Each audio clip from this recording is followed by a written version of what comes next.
Today I thought we'd take a break on our space books and we're going to read Where's the Dragon?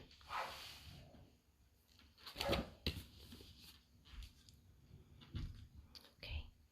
Each and every year on the first day of summer, little George hurried off to visit his grandfather. The old man had a dog named Meg and a workshop full of wonders. He could carve anything George asked him to: kites, clocks, flutes, fiddles, and wonderful wooden dragons. And as he carved, Grandfather told amazing tales about an enormous old dragon who lived in the mountains. His tales seemed so real that George felt he could almost see the dragon.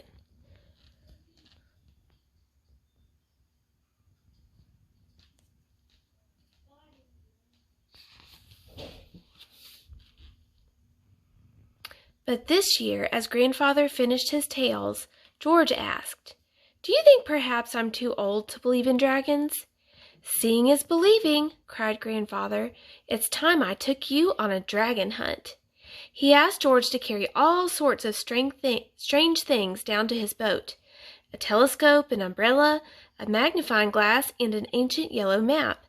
Finally, Grandfather put on a hat with a long, fluffy feather. "This," he chuckled, "is my dragon hunting hat." Do you see a dragon on this page? I see two.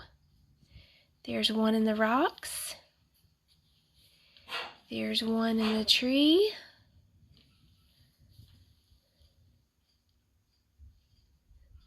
I see two on this page as well. Do you? There's one here. And there's one here.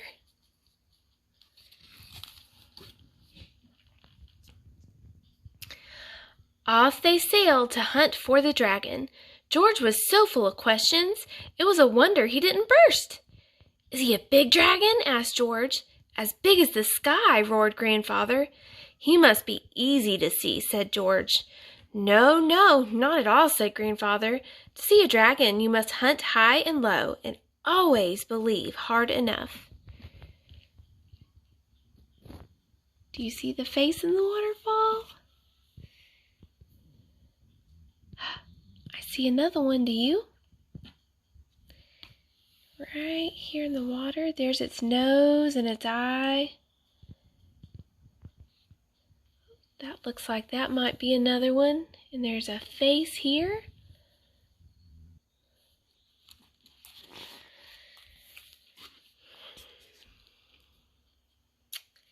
When night fell, they tied up the boat and found a nice place to sleep. As they settled down on the river bank, George, Grandfather, and Meg stared up at the night sky. "Look, Grandfather," whispered George, pointing up at the stars. "What's that winking in the sky?" "Ah, yes," sighed Grandfather, "a beautiful moon."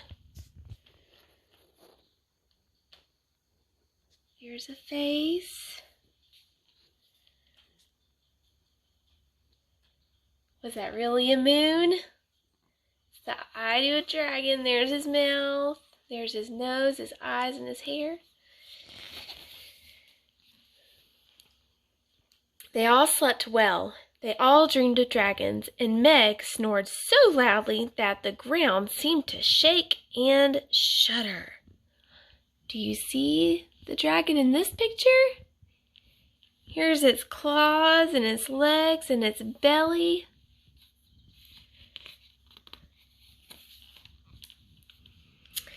In the morning, Grandfather's boat had vanished into thin air.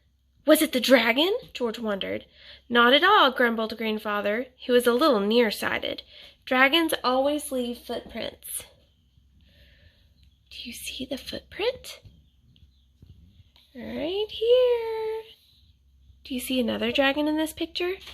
I see two more. There's one there. See the one in the tree? And then, of course, there's the big dragon that's easy to see that got the boat. "And dragons always live on mountain tops," said Grandfather, striding off up a path. "A tail, a tail!" George cried, trying to catch up with the old man. "We've no time for tales," puffed Grandfather. "There's a dragon to hunt." So, of course, you saw they were climbing up the tail of the dragon. See if we can find some more. Do you see a dragon in the rocks there? And, ooh, there's 3 down here. Do you see them? There's one in the river. There's one on the mountain. And there's one in the trees.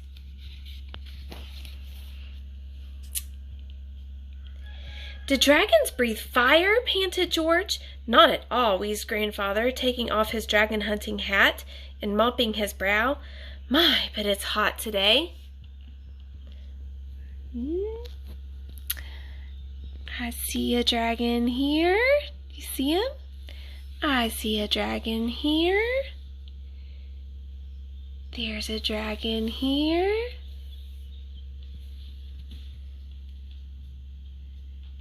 We've got a snout and a head right there. There's one right there. Here's another one. And here's the big old head of a dragon. Lots of dragons in this picture." As they reached the top of the mountain, George was sure he believed in dragons. He pointed, he shouted, "His eye!" "Yes, it is high," said Grandfather, who was a little hard of hearing. "Dragons always live up high." It's easy to see the dragon in this picture, isn't it? "The mouth!" shrieked George. "Of a cave!" shouted Grandfather. "So that's where the dragon's hiding." And with that, he leapt into the darkness, waving his umbrella about his head. George yelled out. Meg barked, but it was too late. Oh dear. Let's see. Oh, there's a dragon. There's a dragon. And of course, Grandfather walked into the mouth of the big dragon. Oh dear. Perhaps it was dragon hay fever. Perhaps it was a dragon cold. Most likely it was the long, fluffy feather on Grandfather's dragon hunting hat. Whatever it was, it made the dragon sneeze, a sneeze that shook the mountain. "Quite a breeze blowing," bellowed Grandfather as he somersaulted over their heads.